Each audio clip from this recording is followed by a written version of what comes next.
Hey, I want to welcome Kennesaw Happenings podcast. We're in the studio here at Overture, which is right beside Academy Sports behind QT and Popeyes. We have in the studio, this is the second time. So this is great because the first time, I was like, I loved his story. So I wanted him to come back because we're a lot better at what we were doing than we were first time. We were winging it. We were like, I don't know. Got to figure it out somehow. Yeah, exactly. You don't learn something unless you do it. Sure. So, Danny, tell our viewers, if they haven't listened to your previous podcast, who you are, what you do, and who you serve. My name is Danny Baldwin. I'm the owner of One Dead Bug, Pest and Termite. We serve the Ackworth, Kennesaw, pretty much north of 20 and west of 75. We will do a little east of 75 if we need to. I don't turn down business that much. And we serve for pest and termite, that area. And we've been doing so. My father started this business back in late 90s. And I picked it up from him a couple of years ago. And we've been growing ever since. And I believe it. And I did find out that I didn't know in the previous podcast that you went to school for marketing. That's so correct.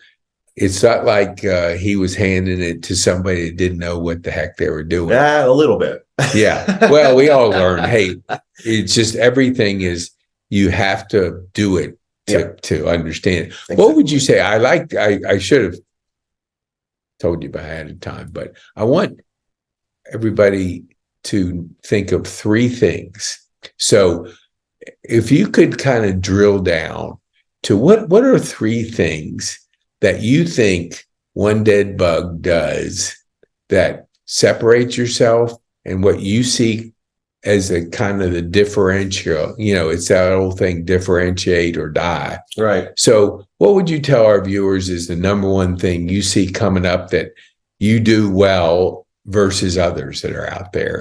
Well, our company, our main focus is customer service. When we show up to a job, it's not just the bugs we want to take care of. If there's something needing to be done, we'll take trash cans in, we'll bring newspapers up, we'll help out with anything that's necessary. Yesterday, I changed a filter in an HVAC system in somebody's crawl space because I was going to be there anyway.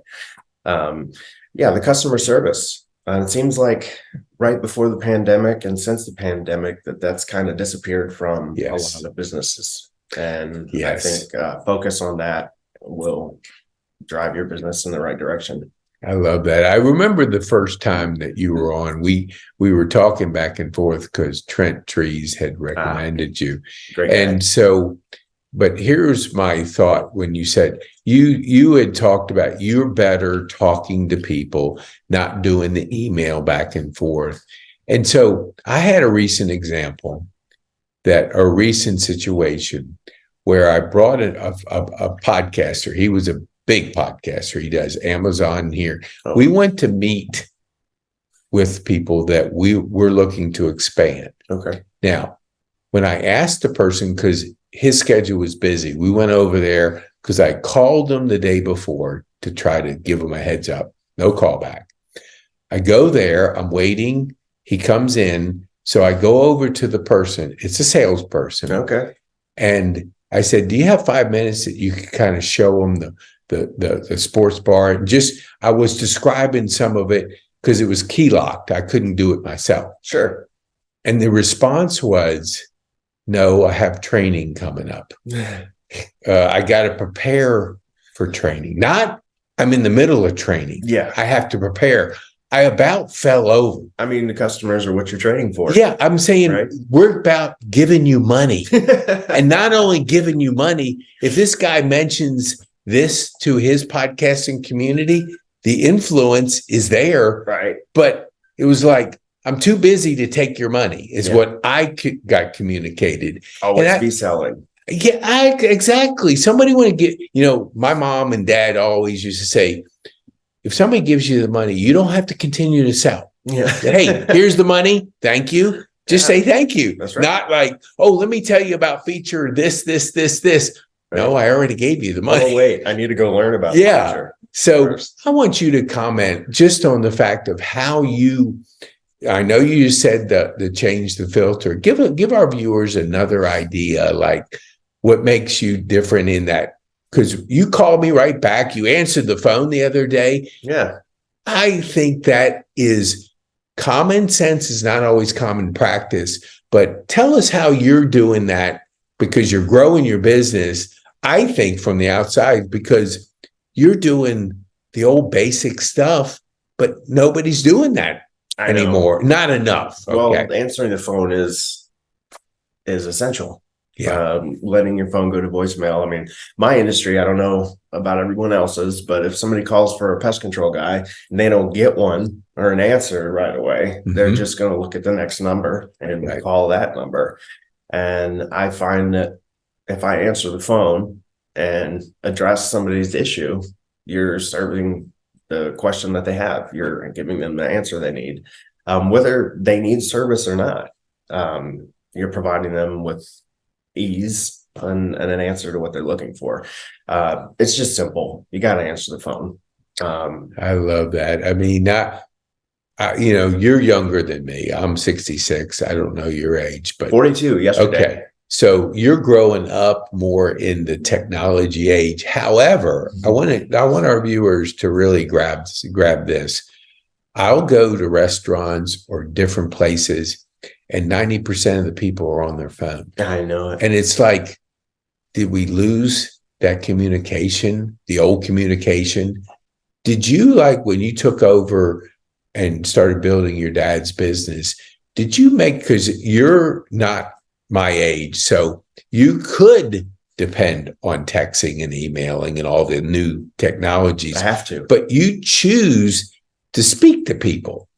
Did you learn that in the first part of the business, or did you just think that this is the way I want to do things? Both. My dad grew up in a customer service type industry. And so I grew up watching him service his customers and watch him and how he did business. And I tried to take everything I saw growing up that made him successful and apply it to now. And, being able to answer questions and be accessible to your clients is number one. They're not going to stay with you if they're not able to get their questions answered, if they're not getting the service that they feel deserve. And, the spray and pray irregular bug man shows up, he's there 15 minutes, does the exterior of the house real quick. You don't even know he was there most of the times. Right. People want to feel like they're getting their money's worth out of your service. And that's part of going right to it. If somebody sees you're there for 30 minutes, you have a discussion with them, you do some prevention, you tell them why you're doing what you're doing. I just think the interaction with your customer is not as focused on as it should be. Right. That customer interaction is everything. Whether it's on the phone or face to face, texting and email, you don't get that. Is it the correct word? Tactile? No, you don't. I don't know what it is. You don't get that sense of. I think it's the connection that, and I don't know the numbers, so don't quote me on this. But when people leave you, they usually leave you because they felt you didn't care. So your service became very disconnected. Like you wouldn't call you back, or they would text you. Right. You didn't know who was on the other line because you never had talked to them. Like you said, I haven't heard spray and pray. I mean, spray and what'd you say? Spray and pray. Spray and pray. Yeah, I mean that is true. Yeah. And it's like, oh, you came today. I didn't even know that I was. Did you really spray? Yeah, I mean, that's what you're thinking about in the consumer. Companies, it's all bottom line. They get past that point where they're interacting with their community, they're interacting with their customers, and they get to the point where it comes money saving and where they can save and where they can save. And it comes down to as quick as you can, basically, in this industry, especially, even more in commercial, because all of a sudden your customers are your managers and the people that don't want a bug truck parked on their property because they don't want people seeing pest control there because it means that they have a bug or something going on. So it's all. I didn't even really think about that, but you're right. Yeah. I mean, so your customers change. You know, you want to service the residents and fix their issues, but at the same time, you have to think about who's paying your check, and it's management. And if they only want you there for a certain amount of time, it's managing expectations and speaking with everybody, you know, allowing customers and management to know that there's a medium ground there. You know, it takes time to fix an issue. Yes. And if you do it right the first time and you make that connection, then it's a relationship business. But I like when we first got on, it was one dead bug. Now my brain's going to one customer at a time. Yep. Just service that one customer at a time. That one customer talks about you. We're in a senior community here, and previous management didn't understand that seniors talk. Yeah. And so if you say, I'm going to get back to you, and you don't, then they talk. Or if they don't tell you what's going on. So people talk, referrals happen. And I think it's so important to take care of, you know, one customer at a time. And I love that one dead bug. I mean, that's brilliant. Was that your dad's brainstorm? That's really that's his baby. Man, he's now going, wow. Did he coach you on taking marketing at Georgia Southern? Actually, no. Okay. Did you just have that desire to go in that route? An artist. Oh, really? Believe it or not. I was in the music. I was in a marching band. I was a drum major. I was in a bunch of music bands. I was a lead singer. I play bass. You name the instrument, I'd play it. And then I accidentally suffered a shooting accident while I was in college, and it kind of changed my trajectory into what I was going to do in my future. And I knew I was good with people. And so I figured anything that would get me involved in interactions with people and sales. And so I decided to change my major to marketing. And I got a degree in marketing and a degree in sales and sales management. Wow. With a minor in music, because I already had all those credits already. So do you sing as you go to your accounts? It's the customer. It really depends on the customer. Yeah, no, it's really good to have that. That's a great combination. I want our viewers really to also, you have talked about, you are a connector. You are a person that I don't think you've ever met a stranger. Would that be a fair assumption? That's a very fair assessment. So would you say, like, when you look at what your business, what would be like the second, or you may have already covered, but what was the third thing that you could share with our viewers that really helps them understand the journey of starting a business and growing it? I would say figuring out your marketing is huge. Figuring out where your customers are hearing from you and focusing in on that and treating it as it deserves to be treated. You know, we found out that 70% of our business comes from referrals. So again, that comes back to the customer, you know, and I'm sure it has a lot to do with our customer service and our focus on the people. We do the internet marketing, and I've wasted tons and tons of money on SEO and magazines and all over the place. And it turns out that networking through, I don't know, my BNI group, some of the networking is just, there's no money to be described how beneficial it's been for our company. We are starting to finally hit Google and show up on the search engine, which is nice to get through organic, through your calls. site. I mean, you talking about, because once you get a lot of reviews, you get a lot of activity, your referrals start to feed it, as opposed to, because I was in the digital business a couple of years back, when people do cold traffic through like ads on Google and Facebook, they don't know you. They're coming to you, and the first question they ask is, how much? Now, you don't want that to be the first question. Well, I don't mind. Well, I know this, but if somebody calls you and says, Pete Kane said that you're the bug person. Yeah.